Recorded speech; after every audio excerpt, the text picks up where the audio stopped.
Morning, everybody. Allison Gardner here. And as we all know, life is a bit crazy right now and is feeling a bit intense and all sorts of things. And we sometimes may be wondering why things are bugging us the way that they are. Or for me, like I work from home now. I try and plan ahead, so I only go to the grocery store once every 10 days. I'm trying to do good at social distancing and trying to do all of these different things, but I also don't feel like my life has really changed that much. I'm making small adjustments, but there's not a big, huge corona monster over my head. It's just sort of more of a sneaky something around the edges that is catching my attention, that occasionally catches my attention. And so as I've been going through some really hard days, I've been wondering, like, why is this so hard? Like, in and of itself, my life, I mean, there's not huge trauma, so why am I not coping better than I am? And one example of this that comes to mind is supporting my spouse right now. Now, with the world going absolutely nuts and everybody taking all sorts of precautions and Lysoling like crazy and Clorox wiping and wearing and face masks and all of this different stuff, and everybody's so afraid. And if they're not afraid for themselves, then they're afraid of being a carrier for someone else. With everyone on high alert, I think that mine is one of the few, if not only, houses in the United States and the world in which the person that I love and that I care about actually wants to get coronavirus. And our discussions go in circles of just, it would be so nice to get coronavirus. It would be so nice to just get sick so that I don't have to deal with what's going on anymore. And it's not suicide ideation. It's not thinking about what it would be like to kill himself. It's just, what would it be like if I got sick and I didn't wake up the next morning? Or offhand comments of just how nice it would be. And as someone who has faced down nights where he was actively planning to leave and not come home, this is very different. And I know it's very different. Yet it still hurts. Because those moments when he's actively wanting to leave and something's happening, you know that he's just in a really, really dark place, and you know that it's just, life is just too painful right now to even deal with. But and you know that it's what's going on in his head, and it's the demons, and it's the depression, and it's the anxiety, and it's all of that stuff just having built to too high a level, and there has to be some sort of a release valve. You know all of those things. And so even though it's scary, and even though it's like, you get through those nights, and you get through. But what I'm discovering now is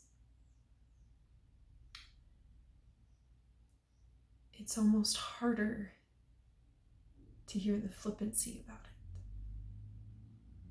It's almost harder when you just are, oh, I just wish I could get that, and then I wouldn't have to worry about life anymore. And harder to separate from what's going on, because on those big scary nights, you've watched the turmoil build, you've kind of watched the forces aligned on both sides, and you see it. But on this one, things feel so normal. I don't know what normal is anymore. I don't think that normal exists, to be honest, but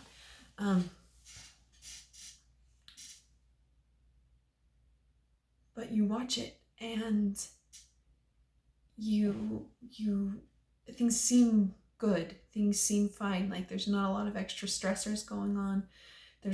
You're not watching it build. It's just, you just kind of feel like things are normal. And so it is so weird to hear that coming out of his mouth, and it's so easy to internalize it because it doesn't look like depression, it doesn't look like anxiety, it just looks like life. And to hear the person that you care about say, I just want to be gone, when all the other triggers aren't there, you internalize it a lot more, because you go, if this person that things seem normal, and this person that I love and care about just doesn't want to be here anymore, how do you cope with that? Because it's so much more sneaky, because these questions come and like rise up in your brain, like, am I not doing good enough? Am I not being supportive enough? Like, am I not a good enough wife? That I don't make life nice enough for him to want to stay? And I know I have experienced that ideation long enough, the suicide ideation long enough, to know that it isn't me, and it isn't a reflection on what I do, and if something were to ever happen, that's not on me. I mean, he has his agency, he has his choice, he has his life, but it's the sneakiness of not suicide ideation, but just death ideation, just this idea of not wanting to be here anymore, that is so much more sneaky and so much more painful. And because of the sneaky nature, I forget to pray about it. I forget to invite the hosts of heaven into the help. I forget to reach out, because it's different than it has been before. And that's what my week has been. And this morning was the first week when I woke up and I felt at peace. I felt at peace with myself, and I felt at peace with him, because I finally realized I could reach out for help. I finally realized I didn't have to do it alone. And I want you to know you're not alone. This pandemic is weird and scary for a whole bunch of reasons. But for me, it's even scarier because of that black dog of depression that doesn't feel like it's big and towering right now, but is being sneaky and is encroaching into my space in so many ways that I don't know how to handle it.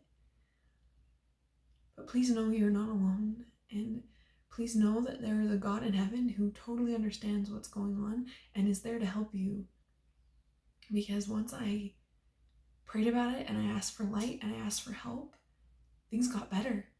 But that's how it works. And that's how it works whether your spouse struggles with depression and anxiety, or whether you're just facing adversity as a whole. Is sometimes we're like banged over the head with it. It's a huge frying pan that's like smacking next to us, and you see it and you notice it, and you know that you're under attack.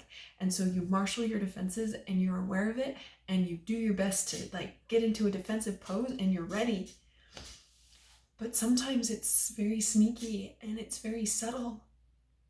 And it's so easy to just get accustomed to feeling off, and to be accustomed to just not feeling good about it, but not knowing, because you've marshaled your defenses for the big stuff, but we don't know how to defend for the small stuff. And so I would just invite you to observe and to see and to see if there is weird stuff going on that you're not noticing, because it's not a huge big pan that's getting banged next to your head, but it's just little things, because you can ask for help for the little things too. And I hope that you will. I hope that you'll reach out. If you are in a place that you just feel alone and you feel confused and it's not a big deal, so people don't get that it hurts, please reach out. Allison at empoweringlowerlights.com, or comment on this video or whatever. Just please know that you are not alone, and that the little stuff, you need as much help with the little stuff as the big stuff. The sun just shifted, so I'm trying to get out of the you need as much help with the big stuff as the little stuff. And so I hope that you will reach out and know that you matter. How relieving it was when I finally reached out to my family and I finally just said, guys, this isn't like anything is like it's been before, but I'm having a hard time and I'm taking it a lot more personally than I have before. And the relief that I felt once I had asked them for prayers and just shared with them what was going on. And so that's my message for you today. Whether it's big or whether it's little, you can ask for help and it matters. And there are people who love and care about you who will jump to help you no matter what it looks like. Because both matter. Both speak to your story, both speak to your life, both speak to your experience. And you and your experience matters. Thank you for joining me. And I hope that you will just keep coming back on this journey and to know you are not alone and to know that you matter. Whether anybody else in the world can tell you, anyone else in your life right now is in a position to tell you, you do matter.